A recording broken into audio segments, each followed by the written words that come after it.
Orang kaya itu innamal ghina ghinal qalbi. Sesungguhnya orang yang kaya itu adalah yang kaya hatinya. Dan sesungguhnya orang yang al-fakru, orang yang fakir, fakrul qalbi, yang miskin hati.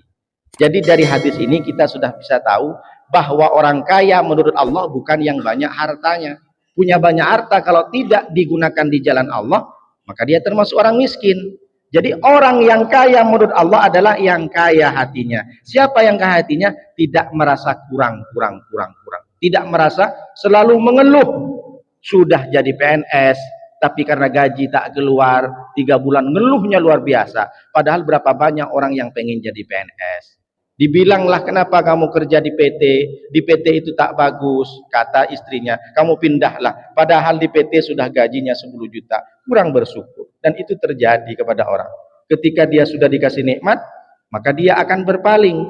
Tetapi ketika dia sudah tidak dikasih nikmat, waduh, ngeluhnya luar biasa. Disebutlah Allah, ya Allah. Tapi ketika dikasih nikmat sedikit, lupa dia dengan Allah. Sibuk saya dengan bisnisnya, sibuk dia kemana-mana, ke mall, jalan-jalan, makan segala macam, tak ingat sama Allah. Tapi ketika dia sudah miskin, maka dia sujudnya luar biasa, tak pulang-pulang dari masjid itu.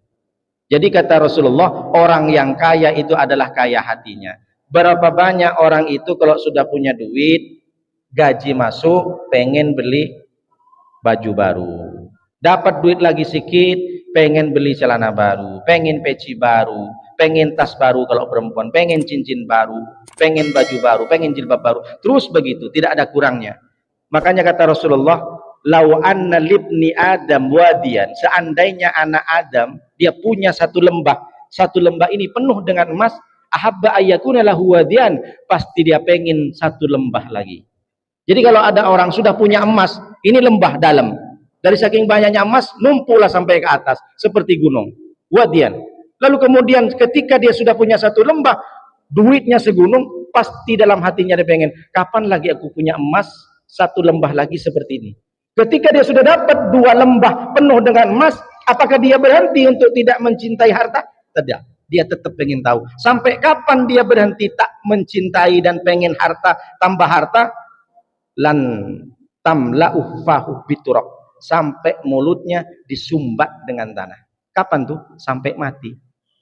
Jadi kalau sudah mati baru selesai. Orang ini tak berhenti, dia pengen punya mobil 1, pengen 2, punya rumah sudah bagus, pengen kos-kosan, sudah punya kos-kosan, pengen punya kapling, terus begitu orang. Dan itu terjadi. Tidak pernah merasa cukup. Wa asa an takrahu syai'an wa huwa khairul lakum, wa asa an tuhibbu syai'an wa huwa syarrul lakum, wallahu ya'lamu wa antum la ta'lamun. Banyak orang tak suka dengan apa yang didapatkan kebaikan, padahal menurut dia mungkin tak baik, tapi menurut Allah baik. Sebaliknya, orang menganggap saya ini baik, punya harta banyak, tapi belum tentu menurut Allah itu baik. Mungkin saja menurut Allah itu tak baik, karena Allah wallahu ya'lamu wa antum la ta'lamun. Allah itu lebih tahu daripada apa yang kau ketahui. Bahwa apa maksudnya? Bahwa orang itu tidak akan pernah merasa puas dengan apa yang dimilikinya. Itulah kenapa orang kaya itu bukan orang yang banyak. Coba kita tengok. Justru semakin banyak bisnisnya, semakin banyak mobilnya, semakin banyak rumahnya, semakin banyak juga pengeluaran. Akhirnya semakin banyak juga yang banyak hutangnya. Coba sekarang bapak-bapak yang sederhana, alhamdulillah, saya 100 rupiah pun tak punya hutang.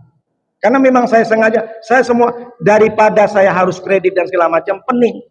Karena memang kredit itu ada yang haram, ada yang halal. Jadi orang itu, dia merasa tak pernah merasa cukup dan puas dengan apa yang dimilikinya. Dan itu terjadi banyak. Makanya kita bersyukur dengan apa yang kita miliki. Boleh jadi apa yang kita dapatkan hari ini, kenapa aku nggak kaya-kaya? Kenapa iparku, kenapa kakak kandungku kaya, sementara dia tak pernah sholat, aku nih sholat terus, kenapa aku gini-gini terus? Berarti dia namanya su'dzon kepada Allah. Boleh jadi hari ini kau tidak dikayakan oleh Allah, biar kamu tetap fokus berjemaah. Kalau sempat kamu kaya, nanti kau lupa dengan sholatnya. Kenapa? Sibuk dengan modifikasi mobilnya, sibuk dengan motornya yang baru, sibuk akhirnya dilap setiap hari. Sholat nantilah dulu, tanggung nih, karena mobil baru beli. Ya boleh jadi nggak dikasih mobil hari ini karena engkau mungkin nanti punya mobil, kata Allah, Allah lebih tahu. Makanya orang yang miskin adalah ghinal qalbi, miskin hati. Makanya selalu bermental fakir.